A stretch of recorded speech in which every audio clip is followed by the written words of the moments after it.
ধর্মীয় মেরুকরণ যেভাবে করছে, যদি অবিলম্বে বিজেপিকে গদিচ্যুত বা ক্ষমতাচ্যুত না করা হয়, ভারতবর্ষের প্রতিটা রাজ্য মণিপুরের মতো দাউ দাউ করে জ্বলবে।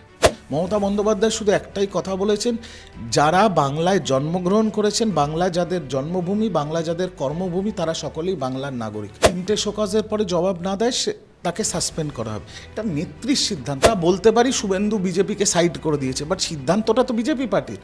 সেটা নিয়ে আমাদের তো বাড়তি কথা বলার কিছু নেই। ঠিক সিএ এনআরসি তো বিজেপির ধাপ্পাবাজি, আর সেটা তো মানুষের কাছে বারংবার প্রমাণিত হয়ে গেছে। সংসদে সিএ পাস হওয়ার পরে এত বছর পেরিয়ে গেল, এখন রুল ফরমেশন করেনি কেন কেন্দ্রীয় সরকার? একটা হ্যাকার গোষ্ঠী, একটা হ্যাকার সিন্ডিকেট, যে টাকা প্রশাসনের তরফ থেকে বাচ্চা বাচ্চা ছেলেপুলেদের অ্যাকাউন্টে পাঠানো হয়েছিল ট্যাব কেনার জন্য, সেই টাকাটাকে নয়ছয় করা হয়েছে। আদানি ইস্যু গুরুত্বপূর্ণ, কিন্তু তার থেকেও অনেক অনেক গুরুত্বপূর্ণ হচ্ছে আমার বাংলা আর আমার বাংলার মানুষ।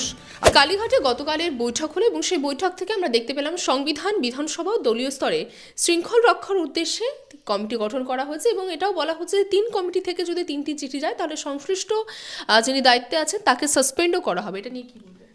এটা দলীয় সিদ্ধান্ত, দলনেত্রী মমতা ব্যানার্জির সিদ্ধান্ত। এটা নিয়ে তো বাড়তি কোনো কথা বলার কোনো জায়গা নেই।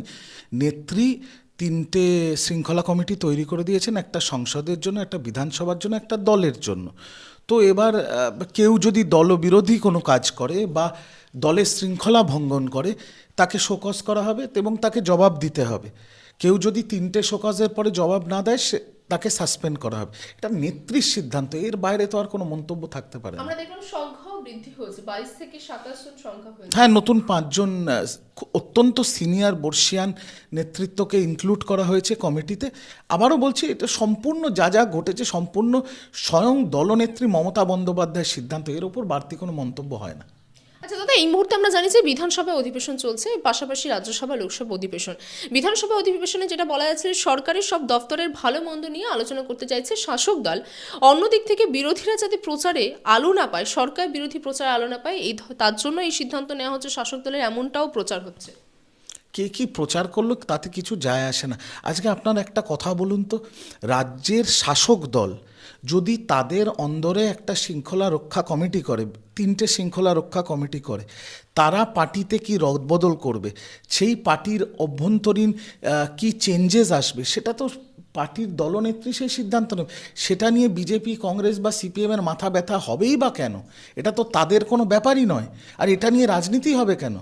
আজকে যখন শুভেন্দু অধিকারী দিলীপ ঘোষকে লাথি মেটে পাঠিয়ে দিল আন্দামান, তারপর মেদিনীপুর থেকে পাঠিয়ে দিল আসানসোল, এটা তো বিজেপির সিদ্ধান্ত। আমরা বলতে পারি শুভেন্দু বিজেপিকে সাইড করে দিয়েছে, বাট সিদ্ধান্তটা তো বিজেপি পার্টির। সেটা নিয়ে আমাদের তো বাড়তি কথা বলার কিছু নেই। ঠিক একইভাবে পার্টি, আমাদের দল তৃণমূল কংগ্রেস 3টে বৃহত্তর শৃঙ্খলা রক্ষা কমিটি তৈরি করেছে, তার আগামী দিনে কিছু পজিশনে রদবদল হবে। তো সেই জায়গায় দাঁড়িয়ে এই সিদ্ধান্ত স্বয়ং নেত্রীর নেওয়া সিদ্ধান্ত। এই সিদ্ধান্তে অন্য পার্টিরকে নাক গলানোর কি আছে, আমি তো সেটাই বুঝতে পারছি না। এটা তো একটা দলের অভ্যন্তরীণ বিষয়। আচ্ছা, ইতিমধ্যে আমরা জানি যে ওয়াকফ বিল নিয়ে অনেক মন্তব্য আছে, অনেক ন্যারেটিভ তৈরি হয়েছে নানা রাজনৈতিক মহলে। সে প্রেক্ষিতে আমরা জানি যে ইতিমধ্যে টিএমসির তরফ থেকে বলা হয়েছে যে তারা আগামী 30শে নভেম্বর ওয়াকফ বিল নিয়ে একটি সংখ্যালঘুদের একটি সমাবেশ ডাকা হয়েছে। আমার প্রশ্ন এটা যে আপনাদের এই ওয়াকফ বিল নিয়ে প্রকৃত ঠিক কোন জায়গাটায় বিরোধিতা? আমি দেখুন, ওয়াক অফ বিল একটা অত্যন্ত স্পর্শকাতর সাবজেক্ট, কারণ এই ওয়াক অফ বিলের সাথে ধর্মীয় ভাবাবেগও জড়িত আছে। এটার ব্যাপারটা আমি ওপেনলি বলছি, আমি পুরোটা জানি না, পুরোটা বুঝি না, পুরোটা নিয়ে আমার পড়াশুনো নেই, তাই এটা নিয়ে আমি কোনো বাড়তি মন্তব্য করব না, কারণ এর সাথে মানুষের ধর্মীয় ভাবাবেগ জড়িত।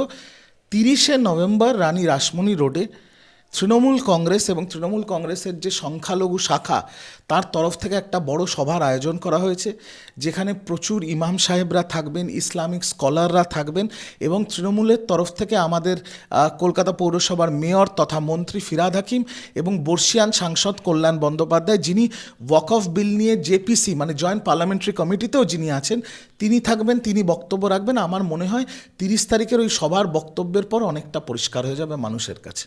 আচ্ছা, গতকালই যখন তৃণমূল কংগ্রেসের তরফ থেকে বলা হলো যে 30শে নভেম্বর তাদের সভা ডাকা হচ্ছে, তারপরেই বিরোধীদের তরফ থেকে মন্তব্য করা হয়েছে এর আগে সিএএ নিয়ে মমতা ব্যানার্জি মানুষের মধ্যে বিভ্রান্তি সৃষ্টি করার চেষ্টা করেছিল, এবার ওয়াকফ বিল নিয়েও বাংলায় ঠিক একই রকমের বিভ্রান্তি সৃষ্টি করার চেষ্টা করছে।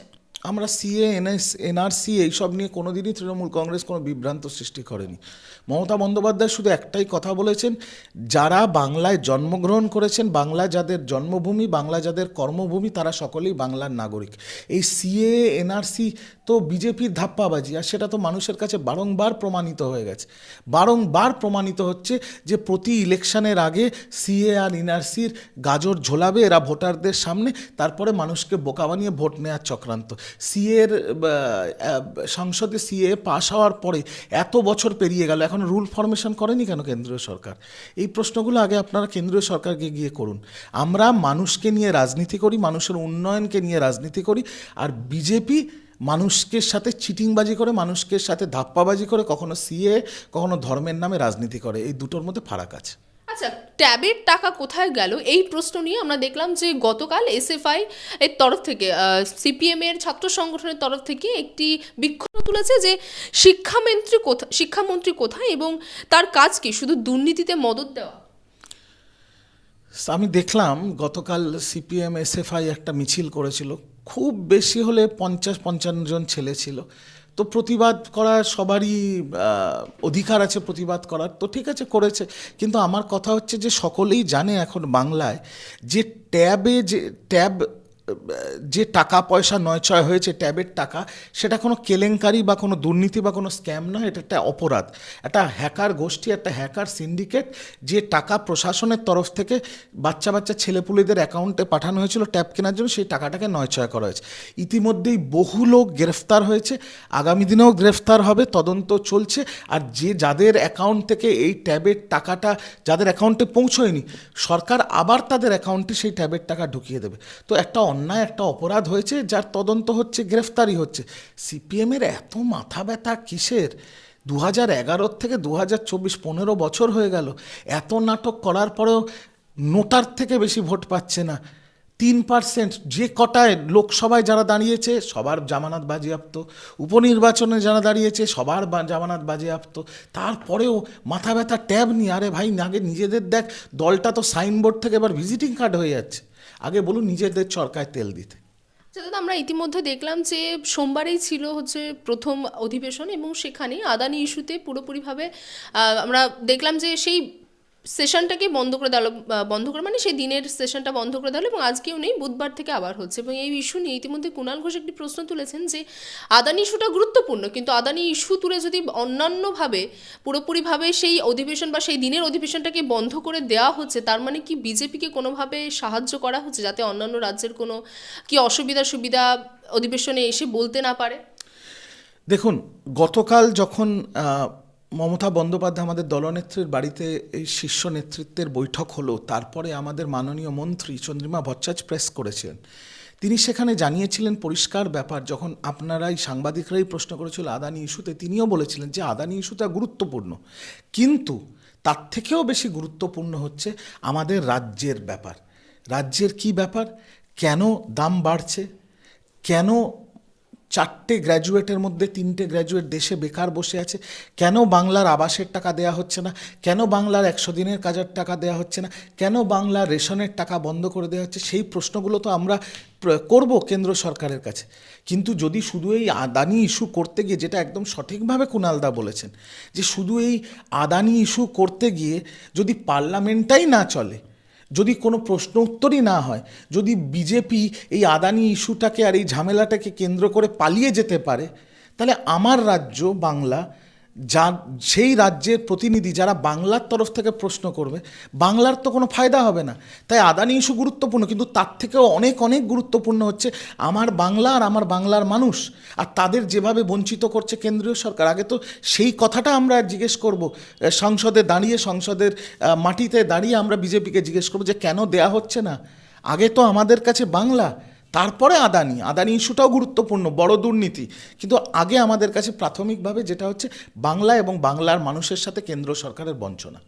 আচ্ছা, ইতিমধ্যে এই প্রসঙ্গে আরেকটা প্রশ্ন, যে কল্যাণ ব্যানার্জি তিনি বলেছেন যে কংগ্রেস ইতিমধ্যে ব্যর্থ হয়েছে এবং মমতা ব্যানার্জিকে ইন্ডিয়া জোটের এখন লিড নেওয়া দরকার বা নেওয়া উচিত, তাকে দেওয়া উচিত লিডটা।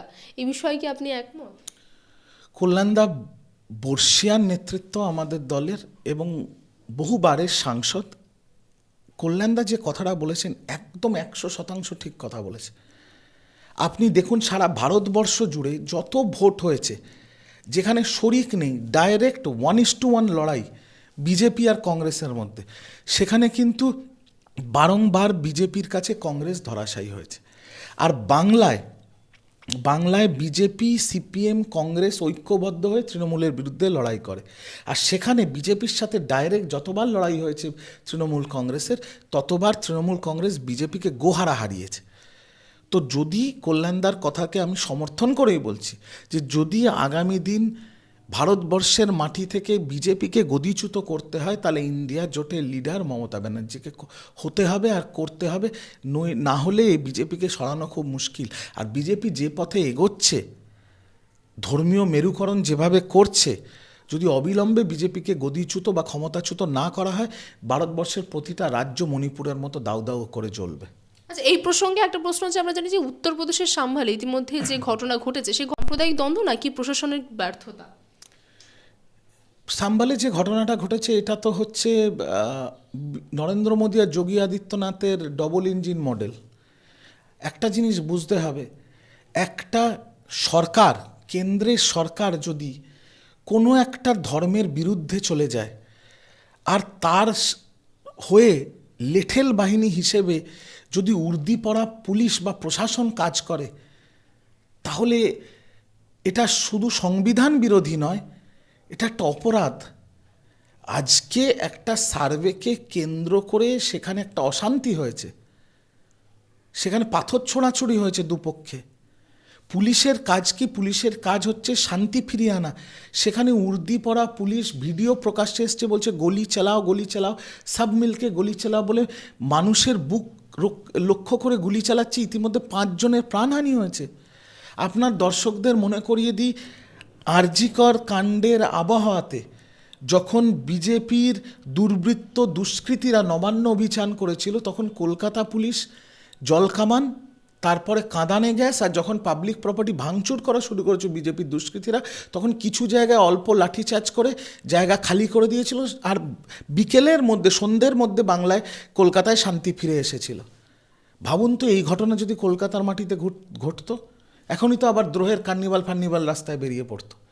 উত্তরপ্রদেশে এত বড় ঘটনা ঘটেছে, উত্তরপ্রদেশের যোগী পুলিশ উর্দি পরে 5 জন নিরীহ প্রতিবাদীকে খুন করলো, সেটা নিয়ে সংবাদ মাধ্যমে কোনো খবর নেই। এ অদ্ভুত, এটা হতে পারে না এটা কোনো দিন। আচ্ছা, একটা শেষ প্রশ্ন করব যে ইতিমধ্যে আমরা জানি যে বাংলাদেশে ইসকন প্রধান, যিনি চিন্ময় কৃষ্ণ প্রভু, তাকে গ্রেফতার করা হয়েছে এবং এ রাজ্য থেকে বিরোধী দলনেতা শুভেন্দু অধিকারী তিনি বলছেন যে চিন্ময় কৃষ্ণ প্রভুকে যদি জামিন না দেওয়া হয় অতি দ্রুত, তাহলে তিনি সীমান্তে আন্দোলনের ডাক দেবেন। সে শুভেন্দু অধিকারী যা প্রাণ চায় ও করতে পারে। ও সীমান্তে গিয়ে বসতে পারে, ও হিমালয়ের চূড়ায় গিয়ে বসতে পারে, ও কন্যাকুমারীতে গিয়েও বসে থাকতে পারে, আমাদের কোনো আপত্তি নেই।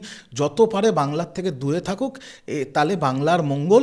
শুধু একটাই কথা, আর বাংলাদেশ নিয়ে আমার নেত্রী বলে দিয়েছেন, বাংলাদেশ নিয়ে যা সিদ্ধান্ত সেটা কেন্দ্রীয় সরকার নেবে, আর কেন্দ্রীয় সরকারের সব রকম সিদ্ধান্ত বাংলাদেশ ইস্যুতে তাকে সমর্থন করবে পশ্চিমবঙ্গের রাজ্য সরকার। তাই তৃণমূলের মুখপাত্র হিসাবে আমার আর কোনো বাড়তি মন্তব্য নেই। শুভেন্দুর যেখানে ইচ্ছে প্রাণ চাই গিয়ে বসে থাকতে পারে। বাংলা হান্টের আরো খবর দেখতে নজর রাখুন। বাংলা খবর মানেই বাংলা হান্ট।